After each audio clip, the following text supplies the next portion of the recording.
मित्रों नमस्कार। मैं सुबोध से शिवगीत आज तुलसी जयंती के अवसर पर, चूंकि श्रावण शुक्ल पक्ष सप्तमी के दिन पूरा देश लोकनायक हमारे जन कवि तुलसीदास की जयंती मनाता है। सावन का सप्तमी तिथि को इस धरती पर भारत के उद्धार और निर्माण के लिए उस व्यक्ति का आगमन हुआ जिसने जन जन के लिए वो साहित्य लिखा जो आज विश्व में भारत के लिए गौरव का विषय है। कहा जाता है, तुलसी की ही तो पंक्ति से मैं अपनी बात शुरू करूं। तुलसी ने लिखा था कि जब जब हो ही धर्म की हानि, बाढ़ ही असुर अधम अभिमानी, तब तब प्रभुधरी मनुज शरीरा, हर ही सकल सज्जन भव पीरा। ये राम के अवतार के लिए, कृष्ण के अवतार के लिए ये पंक्ति तो सार्थक है ही, मगर मैं आज तुलसी के जयंती के अवसर पर इस पंक्ति को उनके जीवन से ही अर्थ लेता हूं। हमारे बीच भगवान से कम नहीं है वाल्मीकि, और वाल्मीकि का अवतार हमको लगता है कि भारत में मुगलों के आगमन के बाद जो परिस्थिति बनी थी, किसी के कथनानुसार तुलसीदास का जन्म 1497 ईस्वी में, किसी के कथनानुसार 1543 ईस्वी में, चलिए, मगर निधन 1627 सर्वसम्मत है। तुलसी का आगमन उस समय में हुआ, ये 16वीं शताब्दी की शुरुआत का जो दौर था जिसमें भारत 1526, 1527-28 का युद्ध लड़ रहा था बाबर के साथ। ठीक उसी समय भारत में लोकनायक, हमारे लोक कवि, जन कवि तुलसी का आगमन हुआ। जैसा कि नाम से स्पष्ट है, ये तुलसी हैं।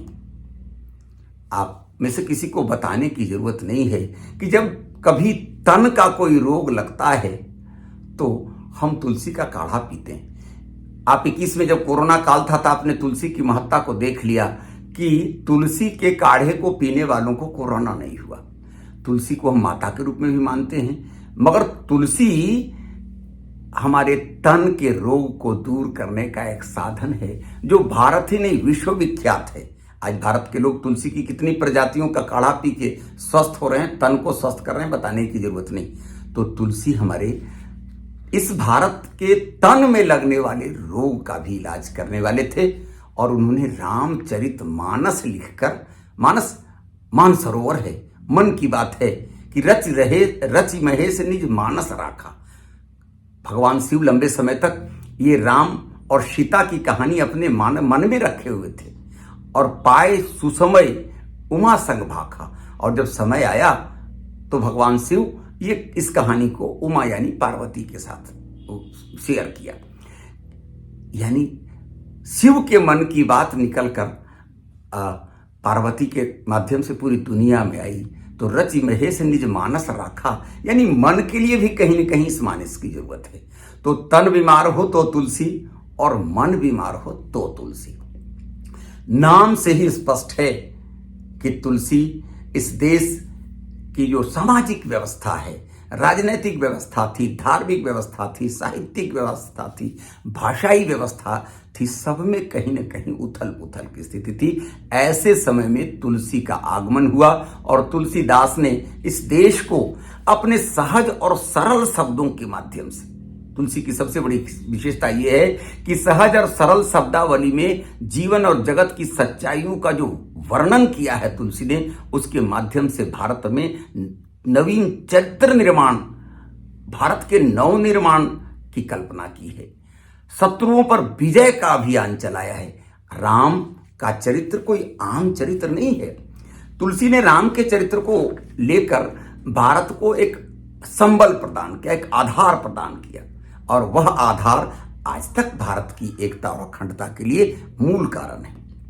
जैसा कि मैंने स्पष्ट किया कि तुलसी वाल्मीकि के अवतार थे, और उनका आगमन उस समय में हुआ था जिस समय देश संकटग्रस्त था, हमारा धर्म संकटग्रस्त था, हमारे जो आदर्श थे वो बिखर रहे थे।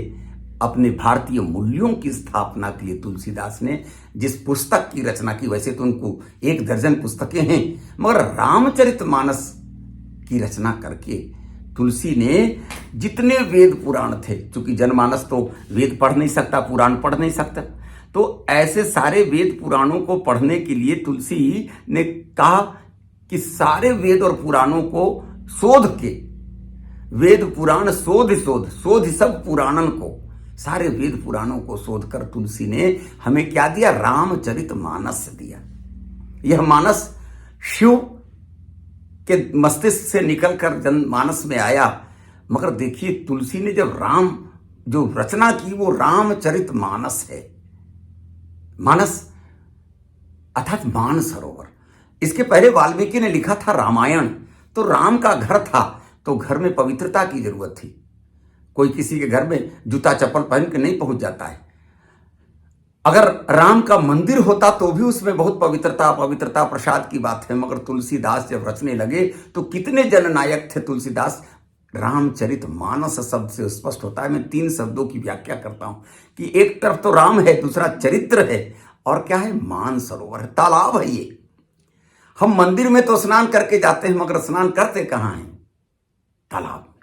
ये मान सरोवर में चारों घाट पर कोई ब्राह्मण क्षत्रिय की बात, कोई विभेद नहीं है। तालाब में हम अपनी सारी गंदगी धो देते हैं, हमारा मन का सारा मैल मिट जाता है। इसलिए तुलसी ने राम के चरित्र का मान सरोवर बनाया। इस मान सरोवर के बनाने के पीछे उनके गुरु की कृपा है कि जात पात पूछे नहीं कोई, हरि को भजे सो हरि को होई। ये स्वामी रामानंद की परंपरा के लोग, उनकी शिष्य परंपरा के लोग जाति पाति के पक्षधर नहीं थे कि जो भी हरि को भजेगा वो हरि का हो जाएगा। ऐसे हरि को भजने के लिए राम मायन या राम मंदिर नहीं, रामचरितमानस की जरूरत थी, जिसके किसी भी घाट पर इस समाज का कोई भी वर्ण हो, अमीर हो, गरीब हो, दलित हो, अछूत हो, सवर्ण हो, ब्राह्मण हो, उसे कोई मतलब नहीं, इस सरोवर में डूबकर अपने मन के रोग का इलाज करेगा और तब वह राम को प्राप्त कर सकता है। मैं रामचरितमानस इस शब्द के अर्थ के माध्यम से आपको बताना चाहता हूं कि तुलसी क्या करना चाहते थे। तुलसी भारत के शारीरिक रोग को मिटाना चाहते थे, तुलसी मन के रोग को मिटाना चाहते थे। मन का रोग तो हर आदमी जानता भी नहीं है। यह मन का रोग हो ही सबके लखे विरले ही पाए। मन का रोग सबको होता है, मगर कोई विरला ही होता है जो उसको लख पाता है। तुलसी ने भारत के मन के रोग को भी परखा था, इसलिए तन के रोग के इलाज का भी इलाज किया, तो मन के रोग को भी परखते हुए इलाज किया। राम जैसे चरित्र की कल्पना करने के माध्यम से सहज और सरल शब्दावली में, लोक भाषा अवधि, उस समय उनके जाति समाज के लोगों ने उनका विरोध किया कि संस्कृत से अलग चल के अवधि में ये रामचरितमानस लिख रहे हैं।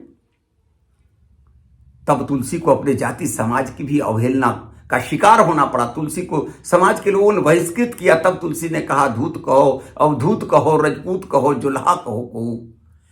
आज वही तुलसी जिसको किसी जाति पाति से मतलब नहीं था, कोई समाज से मतलब नहीं था, रामचरितमानस की रचना करके राम के चरित्र को सामने रखा और ऐसे आदर्श पात्रों की कल्पना की जिस समय तत्कालीन भारत को जरूरत थी।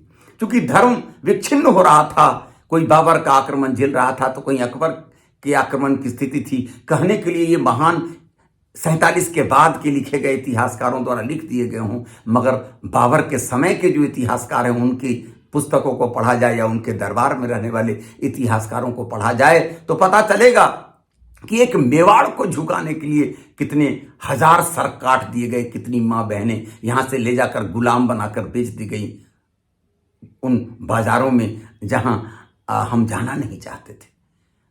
कहने के लिए तो भारत का इतिहास लिखा गया, क्योंकि 47 के बाद कुछ प्रतिशत लोग रह गए, उनका वोट लेने के लिए इतिहास लिखा गया, इसलिए तुष्टीकरण का इतिहास लिखा गया। ये तो संयोग है कि अंग्रेज इस भारत में 10-20 करोड़ नहीं रह गए, वरना अंग्रेजों को भी भाई साबित करने के लिए इतिहास लिखा जाता। मैं तुलसी की जयंती के अवसर पर आपको बताना चाहता हूं कि तुलसी ने उस विपरीत परिस्थिति में भारत की रक्षा के लिए, डूबते को तिनका का सहारा देने के लिए, धर्म की स्थापना के लिए, अपने नौजवानों को जगाने के लिए आज जो रामनवमी देखते हैं उस अखाड़ा पद्धति की शुरुआत की, राम भक्तों की हनुमान की सेना तैयार की। और आज भी देश में रामनवमी के दिन जो अखाड़ा निकलता है ना, वो तुलसीदास की कृपा है, अखाड़ा पद्धति उनकी देत है। और समाज को रामचरितमानस दिया, कवितावली दी, गीतावली दी, हनुमान चालीसा दिया, हनुमान बाहुक दी, 12 पुस्तकें दी। आज भी जब कोई संकट में होता है तो उनके हनुमान चालीसा को पढ़ के अपनी सारी जो मन की बीमारियां हों उनको दूर करता है। अगर कोई टाटा बिरला अगर अहंकार करे कि मैंने इस देश के इतने लाख लोगों को रोजगार किया है, तो मैं आपको अहंकार के साथ कह सकता हूं कि तुलसीदास अगर सामाजिक परिवर्तन किए हैं तो धार्मिक परिवर्तन किए तो आर्थिक परिवर्तन के भी आधार हैं। आज की तारीख में इस भारत में रामचरितमानस का एकाह परायण, नवाह परायण से लेके मास परायण करके तुलसी के हनुमान चालीसा को 108 बार और 100 बार पढ़ के आज भी 1 करोड़ से अधिक लोग रोजगार पाए हुए हैं। आज जितने राम के मंदिर हो या हनुमान के मंदिर हो, हनुमान चालीसा पढ़ रहे हो या रामायण का पाठ कर रहे हो, रामचरितमानस का पाठ कर रहे हो, ये रोजगार का जितना बड़ा अवसर तुलसी ने प्रदान किया है कोई नहीं कर सकता है। और उस विपरीत परिस्थिति में नौजवानों को जगाया, किसानों को जगाया, अपने देश के धार्मिकों को जगाया और बताया कि अपने देश में अगर भाई होना चाहिए तो भरत की तरह होना चाहिए, लक्ष्मण की तरह होना चाहिए, पत्नी होनी चाहिए तो सीता की तरह होनी चाहिए, अगर दोस्त होना चाहिए तो सुग्रीव की तरह होना चाहिए, सेवक हनुमान की तरह होना चाहिए और शत्रु भी होना चाहिए तो रावण की तरह होना चाहिए। देखिए तुलसी के रामचरितमानस का जो शत्रु है जिसको रावण कहते हैं, रावण में भी एक आदर्श है। वो सीता को ले जरूर जाता है मगर उनके साथ कोई दुर्व्यवहार नहीं करता, कोई शारीरिक शोषण नहीं करता, उनके ऊपर कोई शारीरिक दबाव नहीं बनाता। एक छोटा सा तृण सामने रख देती है सीता तो रावण दूरी बनाए रखता है। और तो और लक्ष्मण को भेजकर उसकी मृत्यु के बाद राम अपने भाई को भी संदेश लेने भेजते हैं कि जाओ रावण का निधन होने जा रहा है, रावण से कुछ संदेश, कुछ आशीर्वाद ले लो। और रावण के अंदर जो आज का विलेन जो दिखाया जाता है दुनिया में, विलेन अलग होते हैं मगर हमारा रावण विलेन होके भी आज के विलेन से 100 गुना बड़ा आदर्श है।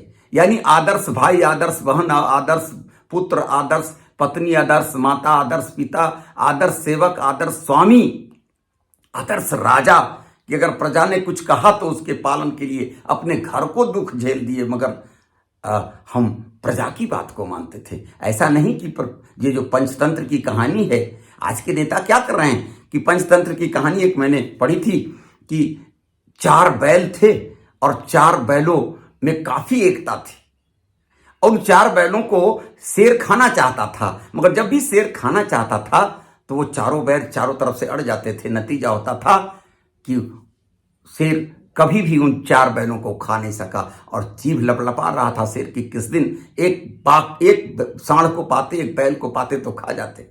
तो उसने लोमड़ी का सहारा लिया और लोमड़ी को कहा कि देखो 4 सांड बैल जब तक एक हैं हम तो खा नहीं सकते हैं, ऐसा करो लोमड़ी तुम इन चारों में थोड़ा फूट डालो फिर हम इनको खा सकेंगे। और लोमड़ी गई, चारों में से एक बैल को जो हट्टा कट्टा था उसके पास गई, 3-4 दिन उसका तारीफ करने लगी कि देखो सब तो ताकतवर है मगर सब तुमको आगे कर देते हैं, सबसे ताकतवर तुम हो और तुम जिस दिन आगे नहीं रहोगे ना इन तीनों में कोई दम नहीं है। 1 दिन 2 दिन 8 दिन करते करते वो बैल थोड़ा अहंकार में आ गया और दूसरे दिन जब शेर अटैक किया तो वो बैल बैठा रह गया। 3 तो 3 तरफ से खड़े हुए, चौथा खड़ा नहीं हुआ और चौथा खड़ा नहीं हुआ तो शेर उसको खाकर अपना महीनों की भूख मिटाने में सक्षम हो गया। आज इसी तरह अलग अलग चारों को खा जाने में शेर जैसे कामयाब हो गया। आज देखिए कई लोमड़ियां लगा दी गई हैं समाज में ताकि 4 बैलों को हम अलग कर दें। ये 4 बैल 4 वर्ण हो सकते हैं, 4 व्यवस्था हो सकती है, 1st grade, 2nd grade, 3rd grade, 4th grade के कर्मचारी हो सकते हैं। चारों में विभोध बनाकर डिवाइड करके रूल करना चाहते हैं। पंचतंत्र की ये कहानी सीख देती है। तुलसी ने अपने सारे वर्ण के लोगों को जात पात पूछे नहीं कोई, हरि को भजे सो हरि को होई का सिद्धांत रामचरितमानस में लाकर भारत को एक नई आस्था दी, एक नई ऊर्जा दी। चाहते तो वो अकबर के साथ समझौता करके बहुत कुछ अर्जित कर सकते थे मगर तुलसी अपने चित्रकूट में राम राम करते रह गए। मगर राम राम करके भी जो भारत को दिया है, भारत सदैव उनका ऋणी रहेगा। तुलसी ने रामचरितमानस प्रदान करके इस राष्ट्र को वो संबल प्रदान किया है जिस संबल की बदौलत आज विश्व के सामने अगर साहित्य के मामले में भी हम साहित्य के किसी भी कसौटी पर देखें तो रामचरितमानस आज हिंदी साहित्य का सर्वश्रेष्ठ काव्य है, भारत का सर्वश्रेष्ठ काव्य है। तो सामाजिक दृष्टि से देखें तो तुलसी के किए हुए काम, धार्मिक दृष्टि से देखें किए तो उनके आदर्शों की स्थापना का काम, सामाजिक दृष्टि से देखें तो सामाजिक ताना बाना में आदर्श प्रस्तुत करने का काम आप सबसे अधिक तुलसीदास से हम पाते हैं।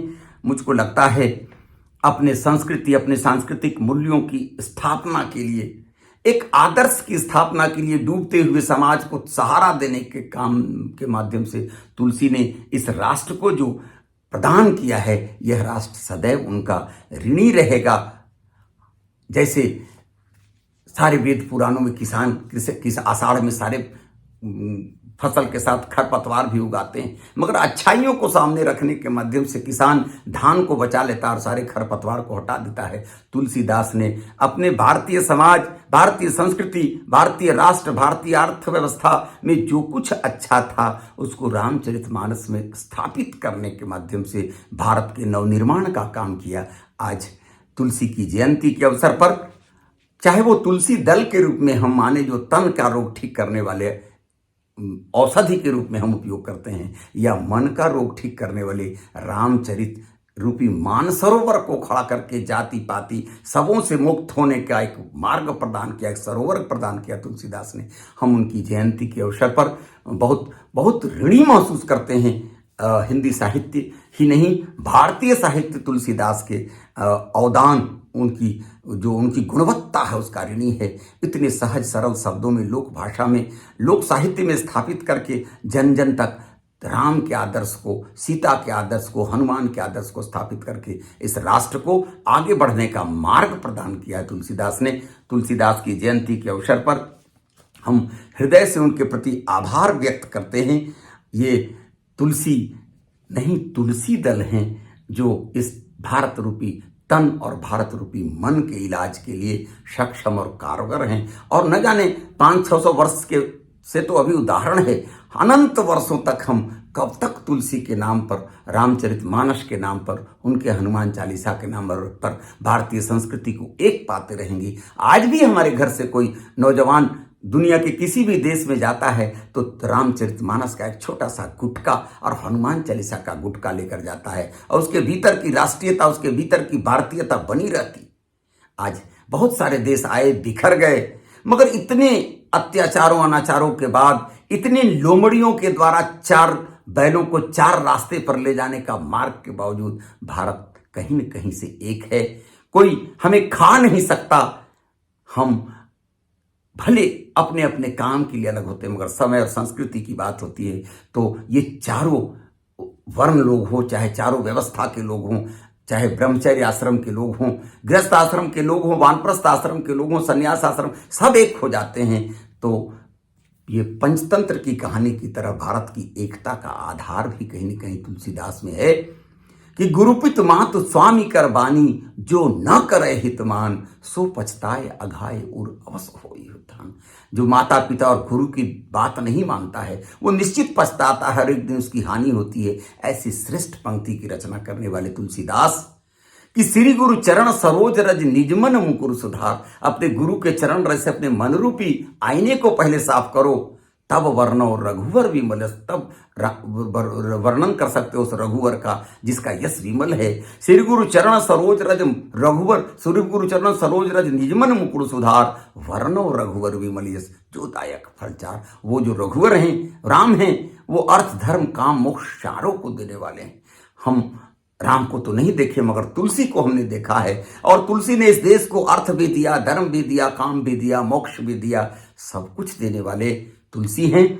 मैं राम की तो आराधना करता हूं, मगर राम को जन जन तक, किसान की झोपड़ी से लेकर राजा के महल तक पहुंचाने वाले उस लोक भाषा के लोकनायक, जननायक, जन कवि तुलसीदास के प्रति मैं हृदय से आभार व्यक्त करता हूं और अपने मित्रों से आग्रह करता हूं कि कली काल में राम नाम का जो आधार तुलसी ने दिया है, वह राम अपने देश के समन्वय, अपने देश के संपूर्णता के विकास का कारण है।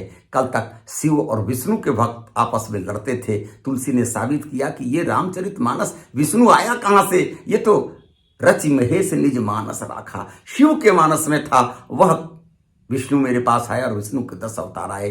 तो समन्वय गरीब अमीर का, समन्वय दो संस्कृतियों का, समन्वय समाज का या समन्वय संप्रदायों का जो किया तुलसी ने, हर वर्ग हर व्यवस्था के लिए जो एक मार्ग दिया, एक रोशनी दिखाई, एक दीप जलाया, एक मसाल जलाया। साहित्य किसी राजनीतिज्ञ के पीछे चलने वाला दुमछल्ला नहीं है, समाज के आगे आगे रोशनी दिखाने वाले मशाल का नाम है। अगर ऐसा मशालनुमा साहित्य किसी ने दिया है भारत को, तो उस तुलसीदास को मैं शत शत नमन करता हूं, जो भगवान वाल्मीकि के अवतार थे, ऐसा मुझको लगता है। इसलिए मैं तुलसी की ही पंक्ति कि जब जब हो ही धर्म की हानि तुलसी का आगमन होता है। ये 16वीं शताब्दी में भारत को वाल्मीकि की जरूरत थी, तो वाल्मीकि तुलसी बनकर आए और भारत का उद्धार किया।